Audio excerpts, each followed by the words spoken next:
안녕하세요. 이번 시간에는 코드가 안 짜질 때 점검해봐야 되는 사항을 한번 얘기해 보도록 하겠습니다.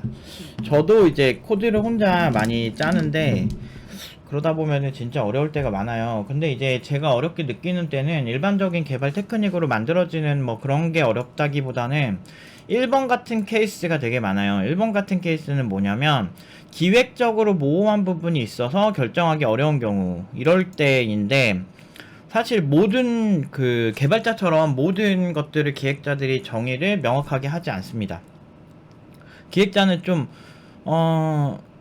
나름대로 그 숙련된 기획자들은 디테일하게 하지만 보편적으로 이렇게 표현을 하죠. 예를 들면 연기를 표현한다고 했을 때 연기를 몽글몽글하게 이렇게 막 이렇게 나왔으면 좋겠어요 라고 이제까지는 기획자들이 얘기할 수 있죠. 하지만 개발 기획이라는 것도 있어서 개발자는 개발자가 어떻게 개발을 할지 또 기획을 해야 돼요. 그래서 이 과정들을 다 담는 그런 과정이 하나 정도 있으면 굉장히 좋거든요. 그래서 개발 계획서 같은 걸 쓰는 회사도 있고, 아니면은 플로우 차트 같은 걸 그리면서 대략적으로 어떻게 흘러갈지, 아니면은 기획자가 쓴 기획서를 기반으로 해서 개발자 기획서를 작성하는 회사도 있었고, 사실 다양합니다. 그래서 이런 부분에 있어서 저 같은 경우는 뭐 제가 혼자 작업하는 경우가 많기 때문에 대략적으로 이제 그림으로 어떻게 알고리즘 순서 정도를 그리는 정도로 그냥 적당히 넘어가는데, 이게 적당한 프로그래밍 같은 경우는 알고리즘 모든 거를 기획하고 사술할 수 있겠지만, 실제로 이제 좀 많이 복잡도가 높아지면 그것도 이제 그리는 문서 자체도 좀 복잡해진다는 그런 단점이 있긴 한데, 어쨌든 좀 여럿이서 작업을 하게 된다면 그런 부분들을 좀 구체적으로 하는 작업을 하면 훨씬 도움이 많이 돼요. 그래서 개발 기획서 같은 거를 명확하게 쓰시는 게 좋다. 그러니까 좀 몽글몽글하게라고 하는데, 이제 어떻게 할 건지 텍스처를 이렇게 붙였는데 그 텍스처가 이렇게 그냥 이렇게 구름처럼 흘러갈지, 아니면 이게 뭉게뭉게 되면서 조금씩 사라지고 파티클 입자가 조금씩 사라지는 이런 느낌으로 어떤 각도로 이거를 해야 되는지는 정말 참, 의사가 예를 들면 성형외과 의사가 미학적으로 굉장히 중요하잖아요. 아름다움. 근데 성형외과 의사들은 미술을 배우는 건 아니잖아. 그러니까 또 아름답게 하는 것과는 또 별개지만 또 사람 몸을 생명을 다룬다라고 하는 걸 봤을 때 또 이제 의학적인 공부가 되게 중요하겠죠. 개발자도 마찬가지예요. 그러니까 어떤 이렇게 화면에 보여지는 뭔가 렌더링하는 화면에 뭔가 그려지는 뭐 이런 것들을 작업을 하는 분들의 경우에는 좀 저런 표현도, 사실 저런 테크닉도 조금 신경을 써야 되는데, 그러니까 이거는 그냥 예를 얘기한 거고, 실제로 저렇게 기획자가 모호하게 서술한 걸 그냥 받아서 그냥 막 짜는 분들 계세요. 근데 이게 우리가 참 웃긴 게, 아이디어를 내는 거랑 내가 이거를 짜 나가는 거랑은 절대 다른 감각이에요. 그렇기 때문에 계획을 하는 부분에 먼저 신경을 써서 내가 충분히 알고리즘을 숙지하고 내가 이렇게 짜겠다는 알고리즘을 숙지한 다음에 짜시면은 훨씬 어려운 코드들이 잘 짜지는 경우가 많습니다.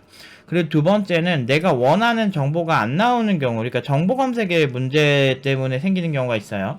이런 부분 때문에 제가 팀노바 팀원들을 교육을 할 때도 신경을 많이 썼던 게, 그 사람이 가진 어떤 그 재능들, 그런 거 외적으로 분명히 개발할 때는 필요한 것들이 되게 많아요.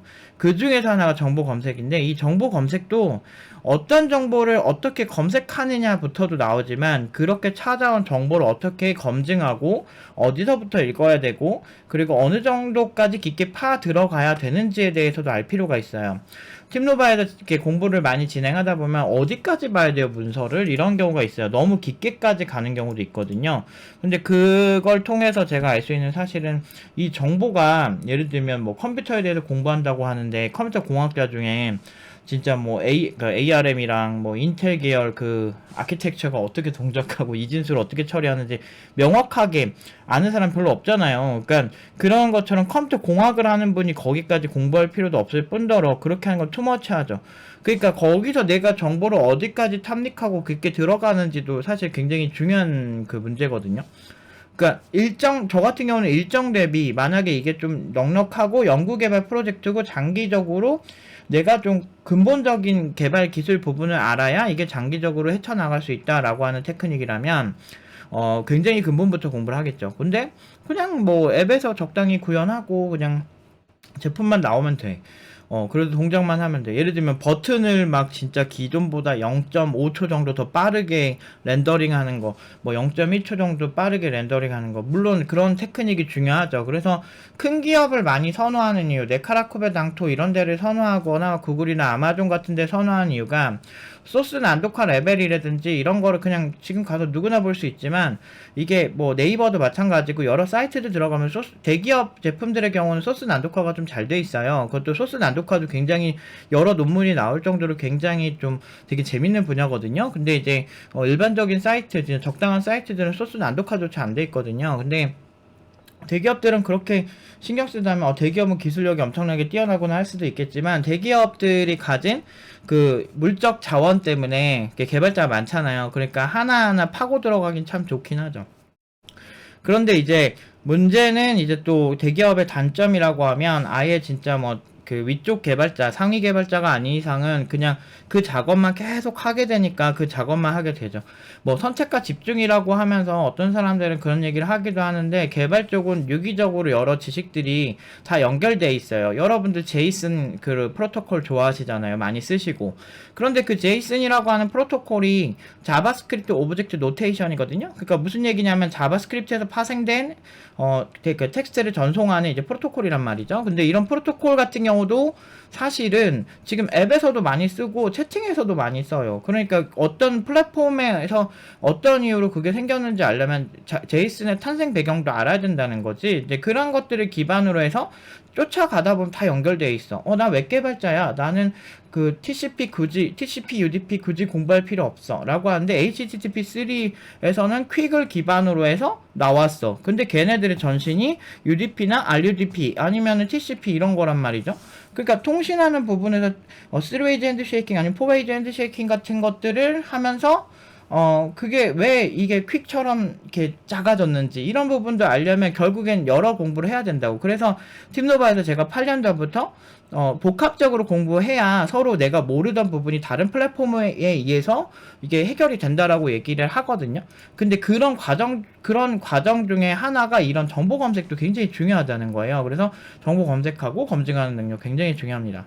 그리고 마지막, 이거는 진짜 멘탈의 문제인데, 개발하다 멘탈 나갈 때 제가 멘탈 잡는 법이 뭐냐면, 저는 그냥 제가 무능하다고 생각을 해요. 그니까, 너 되게 니 잘난 척 많이 하고 니 뭐 맨날 니가 제일 잘났다며 이렇게 얘기하실 수 있는데 그거는 객관적인 부분에서의 얘기겠죠. 제가 코칭할 때 국내에서 뭐 저 정도, 국내가 뭐야, 세계에서 저 정도 결과가 나온 적이 없죠. 그 나라 상위 20% 연봉으로 모든 친구들을 보내는 거는 나름대로 저는 진짜 선방했다고 보거든요. 그러니까 모든 친구들까지 아니지만 올해는 다 그렇게 보냈고 그 당시에 고연봉인 연봉으로 다 보냈죠. 300명 가까운 친구들 이렇게 보냈는데, 근데 그렇게 하는 것도 결국에는 그냥 객관적인 정황이 그래서 그런 거고, 근데 그렇게 하는 과정들이 이렇게 진행하다 보면 내가 통제가 안 된다거나 내가 가르쳐도 이상하게 소용없는 친구들이 있어. 그럼 그런 친구들 어떻게 설득을 해야 되고, 그런 친구들에게 어떻게 좋은 방향을 제시하고 싶은데 그게 내 마음처럼 안 될 때가 많다는 거죠. 그건 이제 강사가 지가 뭐 그냥 알아서 지가 해야 되는 게 맞긴 하죠. 성인이면 자기가 알아서 하는 건지만, 그래도 내가 좀 더 심리학적인 접근, 아니면 내가 더 공부를 더 열심히 해서, 아니면 내가 그 친구가 좀 더 설득할 만한 얘기들을 해줬으면 더 좋지 않았을까라고 생각할 때가 되게 많아요. 강사의 중요한 능력은 학생들이 공부하는 동기부여까지도 해주는 게 주요 역할이라고 생각을 하거든요. 그래서 뭐 그런 부분들, 근데 중요한 건 코드 짤 때는 좌절이 더 많지. 왜냐면 내가 그래도 지금 강의가 제 메인이라고 생각하기 때문에 제가 이 정도 실력을 가지고 있는 거고, 제가 여기에 가장 최우선 순위로 이제 학생들을 가르치는 거를 꼽았기 때문에 거기에 모든 그 에너지를 다 집중하니까 이 정도, 그러니까 좀 괜찮다고 보긴 해요, 지금. 물론 이제 작년보다는 항상 올해가 더 잘했으면 좋겠고, 올해보다 내년이 더 잘했으면 좋겠다는 마음으로 하고 있는데, 근데 아무튼 그렇게 정지는 하고 있어요. 공부도 많이 하고. 근데 그렇게 하고 있는데, 문제는 개발까지 완벽하게 하기에는 내 몸뚱아리가 하나밖에 없고, 그래서 개발도 나름대로 예전에 그 개발을 메인으로 할 때만 해도 나름 자신 있었거든. 어느 회사 가도 웬만한 업무 다 하고 나름 어렵다는 업무 많이 처리했어가지고 그 나름대로 그 내가 부족하면 새벽 5시까지 한다 이런 마음으로 항상 살고 있었거든. 근데 그런 배경이 뭐냐면 일단은 내가 무능하다는 걸 인정해요. 나 이거밖에 몰라. 저 블로그 쓰신 분 보면 저분은 그래도 되게 꼼꼼하게 많이 보셨네. 내가 모르는 것까지 검토를 하셨네라고 하면서 정보 검색하면서 감탄할 때도 많아요. 근데 반대로 저분은 이 자료는 좀 문제가 많다 하는 부분도 있어요. 그래서 정보 검색할 때 그냥 아무 자료나 맹신하시면 안 됩니다. 근데 이제 어쨌든 간에 내가 그 사람이 가진 그 사람이 잘 서술해서 풀어낸 문제보다 조금 더 과장되게 생각하는 것 같아요. 그러니까 저의 무능을 더 과장되게. 이거밖에 못 자면 난 쓰레기야, 뭐 이러면서. 이거밖에 못 자면 나는 이제 나중에 깡통 차면서 살겠네. 이런 생각들을 좀 과장되게 합니다, 일부러. 이건 제 방식이에요. 여러분들 멘탈이 많이 약하시다면 그렇게까지 자기를 혹사시킬 필요는 없는데, 근데 중요한 건 대부분 제가 살면서 본 무능하거나 지가 무능한데 남을 이렇게 막 남까지 까내리고, 지는 게으르고 싶으면 지 혼자 게으르지, 열심히 하는 애들까지 까내리려고 하는 사람들의 특징이 뭐냐면, 자기가 무능하거나 자기가 초라하다는 걸 인정을 안 해요. 그러니까 자기가 어떤 걸, 예를 들면 졸라 못생긴 어떤 애가 되게 미녀나 미남만 만나려고 하는 느낌? 근데 지 주제에 그게 안 돼. 안 되지, 당연히. 안 되지. 뭐 돈이라도 많던지. 근데 뭐 이게 되게 속물이라고 할 수 있는데, 그 아름답거나 잘생긴 사람을 원하는 사람들도 그러면 속물인가? 이건 인간의 본능인데, 돈 많은 사람을 좋아하는 것도 인간의 본능이에요. 왜냐면 돈 많은 사람 만나면 편하잖아. 그러니까 그런 것처럼, 그래서 많은 사람들이 자기 능력을 키우는 거고, 그리고 그걸 떠나서 자본주의 사회의 체계 자체가 어쩔 수가 없어요. 그리고 그러니까 인간은 더 뛰어난 사람을 더 좋아할 수밖에 없지. 그러니까 그런 어떤 본능적인 부분을 절대 인정 안 해. 그래서 요새 막 MZ 세대들 욕먹는 게 그거잖아요. 나도 본의 아니게 M세대인데, 밀레니얼 세대인데요. 그게 좀 없긴 한데, 약간 어느 정도 공감을 하는 게 뭐냐면, 이렇게 적게 일하고 되게 많이 벌고 싶어해. 그러면서 막 라이프 스타일을 존중해주세요 이렇게 하면서 실제로는 일을 되게 적게 하려고 하고 막 끝까지 못 버틸라 그러는데, 대부분 부자는 이 일 워커홀릭이에요. 돈 많이 벌려면 어쩔 수 없어. 근데 그 사람들을 그냥 가만히 내비두면 되는데, 요즘은 그런 사람들을 더 끄집어 내린다든지 뒤에서 욕하는 게 너무 많아.